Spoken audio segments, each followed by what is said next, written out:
Good morning students. आज motor development की अगला जो विषय है उसके बारे में हम जानेंगे, अध्ययन करेंगे। कल हमने गत्यात्मक विकास के महत्व के बारे में जाना और समझा था, और गत्यात्मक विकास के सिद्धांत के बारे में जो कुछ प्रारंभिक 2 सिद्धांत हैं उसकी चर्चा हमने की थी। आज हम बाकी के सिद्धांत पढ़ेंगे। हमने अध्ययन किया था कि गत्यात्मक विकास का बालक के जीवन में क्या महत्व है और किस प्रकार से वो बालक को आत्मनिर्भर बनने में और कौशल को सीखने में और उसके व्यक्तित्व के विकास में सहायक होता है। मोटर डेवलपमेंट के प्रिंसिपल्स यानी कि गत्यात्मक विकास की विशेषताएं, इसके अंतर्गत हमने मस्कुलर और न्यूरल मैच्योरेशन के बारे में कल पढ़ा था। मस्कुलर एंड न्यूरल मैच्योरेशन से तात्पर्य है तंत्रिकाओं और मांसपेशियों का विकास, उसकी परिपक्वता, मैच्योरिटी अर्थात परिपक्वता। और दूसरा हमने दिशा पढ़ी थी कि किस क्रम में, किस सीक्वेंस में विकास अग्रसर होता है। तो मस्तकाधोमुखी और निकट से दूर की तरफ विकास के क्रम को हमने अध्ययन किया था। दोनों ही स्थितियों में हमने पढ़ा था, मस्तकाधोमुखी अर्थात सेफेलोकॉर्डल सीक्वेंस और निकट दूर विकास क्रम अर्थात प्रॉक्सिमोडिस्टल सीक्वेंस। आगे बढ़ते हैं और अगले सिद्धांत की ओर चलते हैं। अगला सिद्धांत है motor development proceeds from general to specific responses. General से क्या तात्पर्य है? सामान्य। और स्पेसिफिक से क्या तात्पर्य है? विशिष्ट। तो सामान्य से विशिष्ट प्रतिक्रियाओं की ओर क्रियात्मक विकास अग्रसर होता है। यानी इसको हम हिंदी में, इसका हिंदी रूपांतरण करें तो क्या होगा? क्रियात्मक विकास सामान्य से विशिष्ट की ओर होता है। Motor development proceeds from general to specific responses. अब जब ये अध्ययनों में ये देखा गया, ये पता चला कि पहले जो कुछ सामान्य क्रियाएं होती हैं उनका विकास हो जाता है, और उसके बाद जो विशिष्ट क्रियाएं हैं उनकी तरफ फिर वो केंद्र होता है। जैसे कि एक 6 महीने का बच्चा है, वो कोई भी खिलौना या गेंद को उसे दिया जाए पकड़ने के लिए, तो वो क्या करेगा? वो पकड़ने के लिए पूरा बॉडी लगा देगा, हाथ पैर दोनों हिलाने लगेगा वो अपना, और उसकी तरफ झपटने लगेगा पकड़ने के लिए। लेकिन जब वो, और वही आप जब बच्चा थोड़ा सा बड़ा हो गया और तब आप खिलौने को दे रहे हैं उसे, तो क्या होगा? वो पकड़ने के लिए हाथ की तरफ बढ़ाएगा और खिलौने को पकड़ लेगा। तो जब छोटा बच्चा है तो उसका क्योंकि समन्वय नहीं है, वो अपने शरीर की सभी मांसपेशियों के ऊपर उतना नियंत्रण स्थापित नहीं कर सकता, इसीलिए वो क्या करेगा? वो पूरा शरीर हिलाएगा। अब बिल्कुल उसी प्रकार से आप उदाहरण लीजिए कि जब आप एक 1.5-2 साल के बच्चे को पेंसिल हाथ में देंगे तो क्या करेगा? वो कागज़ पे कुछ लाइनें खींचेगा, आड़ी तिरछी लाइनें खींचेगा, उससे कोई 1 2 3 लिखना नहीं आ जाएगा या ABC लिखना नहीं आ जाएगा। क्यों? क्योंकि उसकी मांसपेशियों में इतनी परिपक्वता नहीं आई है। इसीलिए जो सामान्य चीज़ है कि भाई पेंसिल पकड़ने का प्रयास वो कर सकता है, पेंसिल चल रही है तो उसको चलाने का प्रयास वो कर सकता है, लेकिन जो स्पेसिफिक यानी कि जो विशिष्ट क्रियाएं हैं वो सीखने के लिए उसे अभी परिपक्वता चाहिए। उंगलियों से पेंसिल को पकड़ना और पेंसिल से कोई आकृति या पेंटिंग बनाना, इसके लिए उसे बाद में परिपक्वता चाहिए। जब वो उतना मैच्योर हो जाएगा तब वो ये काम कर सकता है। तो पहले तो एक सामान्य क्रियाओं की तरफ विकास होगा। जो सामान्य क्रियाएं, भाई पकड़ना है, हाथ ना चलना है या कुछ है, या कोई भी चीज़ को होल्ड पकड़ के रख लेना, हाथ पैर चलाना, इस प्रकार की चीज़ें होगा। लेकिन अगर उस हाथ से स्पेसिफिकली उंगलियों का प्रयोग करते हुए उस चीज़ को पकड़ के रखना, या फिर क्या कोई आकृति पेंसिल से बनाना, ये चीज़ें आ जाएंगी उसकी स्पेसिफिक रिस्पॉन्सेस के अंतर्गत या विशिष्ट प्रतिक्रियाओं के अंतर्गत। तो ये वो बाद में सीखेगा। आप भी कोई भी काम सीखे तो क्या करते हैं? पहले एक विस्तार से उसके बारे में समझ लेते हैं, कंसेप्ट समझ लेते हैं, काम कैसे करना है, उसकी बारीकियों को आप, उसके बाद वो सेकंड स्टेप हो जाता है जिसमें आप उसकी बारीकियों को सीखते हैं और फिर उसको अपनाते हैं। अगला पॉइंट देखिए, motor development proceeds from large to small muscles. क्रियात्मक विकास बड़ी मांसपेशियों से छोटी मांसपेशियों की ओर होता है। बालक में जब भी क्रियात्मक विकास का क्रम होता है तो पहले शरीर की गतिशीलता बड़ी मांसपेशियों से आती है। तो बड़ी मांसपेशियां कौन सी हैं? हाथ की हैं, पैर की हैं, ये बड़ी मांसपेशियां हैं। तो इसीलिए उनका कंट्रोल, उनका नियंत्रण उसे पहले आता है। और फिर जो छोटी मांसपेशियां हैं, जैसे कि आप फिंगर्स का यूज़ हमने बताया, तो वो बाद में सीखता है। तो जैसे अगर किसी बच्चे को कोई चित्र बनाना सिखा रहे हैं या लिखना सिखा रहे हैं या फिर कोई बॉल फेंकना सिखा रहे हैं, तो वो इन तीनों कामों में से पहले काम क्या करेगा? चित्र बनाना भी बाद में सीखेगा, लिखना भी बाद में सीखेगा, लेकिन बॉल फेंकना पहले सीख लेगा, क्योंकि अपने पूरे हाथ, पूरे आर्म की मांसपेशियों का इस्तेमाल वो कर रहा है, उसका नियंत्रण उसके ऊपर होता है। वहीं दूसरी तरफ जब वो लिख रहा है या चित्र बना रहा है तो उसे उंगलियों का कंट्रोल चाहिए और वो उसको बाद में आता है। तो इसीलिए पहले बड़ी मांसपेशियों की तरफ विकास होगा, क्रियात्मक विकास, बाद में छोटी मांसपेशियों की ओर अग्रसर होगा। अगला पॉइंट देखें, जिसमें है individual differences occur in motor development, यानी क्रियात्मक विकास में वैयक्तिक विभिन्नताएं पाई जाती हैं। आप किसी बच्चे के विकास को दूसरे बच्चे के विकास के साथ तुलना नहीं करनी चाहिए, और ना ही कह सकते कि फला बच्चे ने तो 1 साल में चलना शुरू कर दिया था, हमारा बच्चा तो नहीं चल रहा है, या उसने इतनी जल्दी बोलना शुरू कर दिया था, उतनी जल्दी उसने चीज़ों को पकड़ के खड़े होना शुरू कर दिया था, लेकिन ये दूसरा बच्चा तो नहीं कर पा रहा है। क्योंकि किसी भी विकास में, शारीरिक विकास में, गत्यात्मक विकास में, किसी भी प्रकार के विकास में भिन्नताएं होती हैं। अब एक क्लास में 50 बच्चे हैं जिन्हें वो शिक्षा दे रहा है, लेकिन जो ग्राह्यता है, जो एक्सेप्टेंस है, जो स्वीकार्यता है, उन 50 बच्चों में समान नहीं होगी, जबकि वही लेक्चर वो 50 बच्चे सुन रहे हैं उस बात को।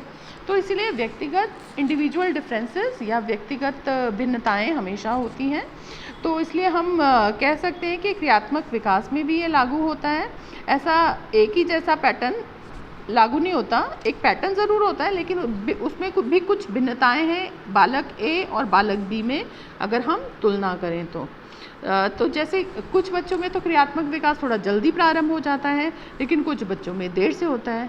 बिल्कुल उसी प्रकार से कि जैसे कोई बच्चे होंगे जो कि 6-7 महीने के होंगे नहीं और वो बैठना शुरू कर देंगे, सपोर्ट करने लगेंगे, सपोर्ट से बैठना शुरू कर देंगे, या फिर 9-10 साल में पकड़ के खड़े होके शुरू कर देंगे, और 12 साल में वो थोड़ा थोड़ा चलना भी शुरू कर देंगे। 12 साल का मतलब 12 महीने में, 6-7 महीने या 9 महीने 10 महीने में भी वो खड़े होना शुरू कर देते हैं, या 12-13 महीने में वो हल्का हल्का चलना शुरू कर देते हैं। वही कई बच्चे होते हैं 6 माह में बैठते नहीं हैं, 8 महीने में बैठते हैं। तो ये भिन्नताएं हैं, और ये भिन्नताएं बालक में अलग अलग होती हैं, और ये व्यक्तिगत भिन्नताएं उसके शारीरिक विकास में भी देखी जाती हैं, मानसिक विकास में भी देखा जाता है। तो इसलिए उसको कहीं भी हम जनरलाइज नहीं कह सकते, ये नहीं कह सकते कि सब बच्चों में वो समान रूप से होगा। अगला बिंदु देखें, इंडिविजुअल, ये हो गया हमारा individual differences occur in motor development. Now next point, motor development proceeds due to interaction of learning and maturation.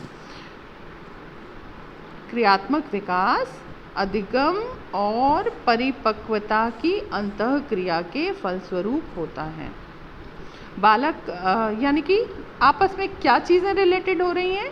Learning यानी अधिगम, मैच्योरिटी यानी कि परिपक्वता। तो बालक में जब क्रियात्मक विकास होता है, उस पर अधिगम और परिपक्वता दोनों का ही प्रभाव पड़ता है। कोई बच्चा कितनी जल्दी सीखेगा, जिस उम्र में जिसे जो सीखना चाहिए उस उम्र में उसे सिखाया जाए तभी वो सीख सकता है। आप 8 महीने के बच्चे को कहो कि, या 10 महीने के बच्चे को पेंसिल पकड़ा के पेपर पे लिखना चाहो कि वो अल्फ़ाबेट सीख जाए, तो ये संभव नहीं है।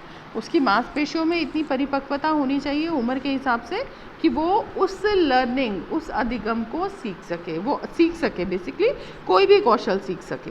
तो जब तक शरीर के जितने भी अंग हैं उसमें परिपक्वता नहीं आएगी, ये बात हमने जो मानव विकास के सिद्धांत है उसमें भी अध्ययन किया था कि जब तक शरीर में परिपक्वता नहीं आएगा, मांसपेशियों में, शरीर के उस भाग में परिपक्वता नहीं आएगी, तब तक वो क्रियात्मक कौशल नहीं सीख पाएगा और उसकी अभिव्यक्ति भी नहीं कर पाएगा। तो जब वो उसका अंग, उसका वो बॉडी पार्ट मैच्योर हो गया है, उसको यूज़ करने के लिए, उस एक्टिविटी को निर्वाह करने के लिए, तब वो उतना मैच्योर हो गया, परिपक्व हो गया, तभी वो कर सकता है। तो इसलिए अगर 4-5 साल का बच्चा है, उसे पेंसिल पकड़ के आप अल्फ़ाबेट लिखाओगे तो वो लिख लेगा। क्यों? कि उसकी उंगलियां इस चीज़ के लिए, उंगलियों की मांसपेशियां इस चीज़ के लिए परिपक्व हो चुकी हैं, इसलिए वो लिख सकता है। लेकिन वही एक 1 साल का बच्चा है, क्योंकि उसकी उंगलियों में अभी इतना नियंत्रण, परिपक्वता नहीं आई है, इसलिए वो अधिगम इस लेवल का नहीं कर सकता। अगला पॉइंट देखें हम, predictable states in the pattern of motor development, यानी कि क्रियात्मक विकास में कुछ प्रतिमान भविष्यवाणी योग्य अवस्थाएं होती हैं। There are predictable states within the pattern of motor development. जो गत्यात्मक विकास का पैटर्न है किसी भी बालक का, उसको देख के हम आइडिया लगा सकते हैं, फोर्सी कर सकते हैं, आगे ये अनुमान लगा सकते हैं कि इसके विकास का पैटर्न क्या होगा, ये क्या काम आगे शारीरिक रूप से करने में सक्षम हो जाएगा। तो इसलिए ये भी देखा गया है कि कई साइकोलॉजिस्ट का ये मानना है कि क्रियात्मक विकास प्रतिमान में भविष्यवाणी योग्य अवस्था होती है। तो उसकी कुछ अवस्था में जो गतिविधियां वो बालक संपादित कर रहा है, उसको देख के उसके आधार पे आप कह सकते हैं कि बालक का क्रियात्मक विकास आगे कैसा होगा। ठीक है, तो जैसे कि अगर 4 महीने का बच्चा है, 4 महीने का छोटा सा शिशु है, तो उसको अगर कोई गेंद या खिलौना दिया जा रहा है तो वो उसको देख सकता है लेकिन छू नहीं सकता। आपने देखा होगा जो छोटा बच्चा होता है, 4 महीने 5 महीने का है, कोई भी ऊपर कपड़ा लहराता है तो वो उसको देखता है, उसकी तरफ अपना ध्यान केंद्रित करता है। तो ऐसे ही आपने कोई खिलौना, रंगीन खिलौना या कुछ भी रख दिया, लेकिन उसको वो पकड़ नहीं पाता। क्यों? कि उसकी परिपक्वता नहीं है और उसको वो उसकी जो मांसपेशियां हैं वो उस कार्य में इतना नियंत्रण नहीं कर सकती इस स्टेज पे, 4 महीने के अवसर पे। फिर उसके बाद आप देखिए, वही जब 9 महीने का होता है तो वो आपने खूब सारे खिलौने रख दिए, बच्चा बैठ रहा है, खेल रहा है, देख रहा है, तो वो उस 9 महीने में से आगे अपनी पसंद का खिलौना चुन के खेलना शुरू कर देता है। तो इस प्रकार से उसका जो पैटर्न है ना, जिस प्रकार से वो विकास कर रहा है, शारीरिक क्रियाशीलता उसकी जो हो रही है, उसके आधार पे हम ये कह सकते हैं कि आगे उसकी अवस्थाओं को देख के कि हाँ, आगे ये ऐसा पैटर्न इसके विकास का, गत्यात्मक या शारीरिक विकास का, क्रियाशीलता का होने के आसार हैं। अगला पॉइंट देखें जो कि लास्ट पॉइंट है, sex differences seen in motor development, यानी क्रियात्मक विकास में यौन विभिन्नताएं देखी गई हैं। लड़कों में अलग होता है, लड़कियों में अलग होता है। तो ये देखा गया है, अध्ययनों से भी ये साबित हुआ है कि 3 वर्ष की अवस्था तक लड़के और लड़कियों में क्रियात्मक योग्यता और कौशल में कोई बहुत ज़्यादा अंतर नहीं होता। तो 3 साल तक तो लड़के लड़की दोनों का ऑलमोस्ट सेम तरीके से, सेम पैटर्न से और सेम स्पीड से विकास होता है। लेकिन इसके बाद लड़कों और लड़कियों की तुलना में चेंजेस आ जाते हैं, डिफरेंसेस आ जाते हैं, भिन्नताएं आ जाती हैं 3 साल के बाद। तो लड़के लड़कियों की अपेक्षा दौड़ने या भागने या ऊपर चढ़ना है, उछलना कूदना, तैराकी, ये सब जो क्रियात्मक कौशल हैं उसमें ज़्यादा निपुण हो जाते हैं और लड़कियां इसमें उनसे थोड़ी सी पीछे रहती हैं। लेकिन चित्रकारी में सामान्य देखा गया है कि वो आगे बढ़ जाती हैं, या कोई और क्रिएटिव काम करना है उसमें भी आगे बढ़ जाती हैं। अब इससे ये तात्पर्य नहीं है कि ये एक्सेप्शंस नहीं होते। लड़कियां भी ऐसी होती हैं जो कूदेंगी, एक्टिव रहेंगी, शारीरिक क्रियात्मक रूप से काफ़ी ज़्यादा क्रियाशील रहेंगी, या फिर पेड़ पे चढ़ने का काम कर रही हैं, ऐसी गतिविधि कौशल को निर्वाह कर रही हैं उसको। तो ये कहीं कोई एक्सेप्शन नहीं समझेंगे इसको, लेकिन हम कह रहे हैं कि एक सामान्य पैटर्न देखा गया है कि एक पैटर्न को क्या कहेंगे कि एक सामान्य रूप में ये देखने में विशेषताएं आई हैं कि 3 साल तक तो लड़के लड़कियों के मोटर स्किल्स गत्यात्मक विकास लगभग बराबर सा ही होता है, लेकिन 3 साल के बाद लड़कों में कुछ विशिष्ट क्रियाओं में ज़्यादा विकास देखा गया है, लड़कियों में कुछ अलग विशिष्ट क्रियाओं में ज़्यादा विकास देखा गया है। लेकिन इसका मतलब ये नहीं है कि लड़के अच्छे पेंटिंग नहीं कर सकते या लड़कियां ज़्यादा कूद फांद या दौड़ का काम नहीं कर सकते हैं, इसका ये तात्पर्य बिल्कुल भी नहीं है। तो इस प्रकार से ये हमने गत्यात्मक विकास के सिद्धांतों के बारे में जाना। इम्पॉर्टेंट विषय है, महत्वपूर्ण विषय है, क्वेश्चन पेपर में आता है, पूछा जाता है, इसलिए इसको ध्यान से याद रखें। अब अगला ये एक चित्र दिख रहा है आपको, इस चित्र में क्या लिखा हुआ है, क्रियात्मक विकास की विशेषताओं को एक फ्लो चार्ट के माध्यम से दिखाया गया है। आप इसको ध्यान से देखें कि क्रियात्मक विकास में क्या हो रहा है, मांसपेशी और तंत्रिकाओं की परिपक्वता पे निर्भर कर रहा है। जो पॉइंट्स हमने अभी पढ़े हैं उसी का सार है ये, और फिर एक निश्चित क्रम में इसका अनुसरण किया जा रहा है जिसकी हमने चर्चा की। मस्तकाधुमुखी यानी कि मस्तक की तरफ पहले और हाथ पैरों की तरफ बाद में विकास क्रम होगा, और निकट से दूर की तरफ यानी कि जो केंद्र में एक लाइन, काल्पनिक लाइन की कल्पना आप करें तो बीच की तरफ में स्पाइन में नाड़ी तंत्र का विकास, मस्तिष्क का विकास पहले होगा, और हाथ पैर जो उससे दूर की तरफ के अंग हैं उसका विकास उसके बाद होगा। फिर सामान्य चीज़ों का, क्रियाओं का विकास पहले होगा, विशिष्ट क्रियाओं का बाद में होगा उसकी ओर। तो सामान्य से विशिष्ट क्रियाओं की ओर होना विकास। फिर बड़ी मांसपेशियों का विकास पहले होगा और छोटी मांसपेशियों का उसके बाद होगा। तो जितनी भी लॉन्ग मसल्स हैं उसका डेवलपमेंट पहले होता है। फिर व्यक्तिगत भिन्नताएं विकास में देखी गई हैं, गत्यात्मक विकास में भी होती हैं, और अधिगम और परिपक्वता दोनों की आपस की जो अंतःक्रिया है, आपस का जो संबंध है, उसके कारण ही विकास होता है। फिर कुछ भविष्य क्रियात्मक विकास के प्रतिमानों को देख के क्रियात्मक विकास के प्रतिमानों में कुछ भविष्यवाणियाँ के योग्य कुछ अवस्थाएं होती हैं, और अंत में क्रियात्मक विकास में लड़के लड़कियों में भिन्नताएं पाई जाती हैं। धन्यवाद।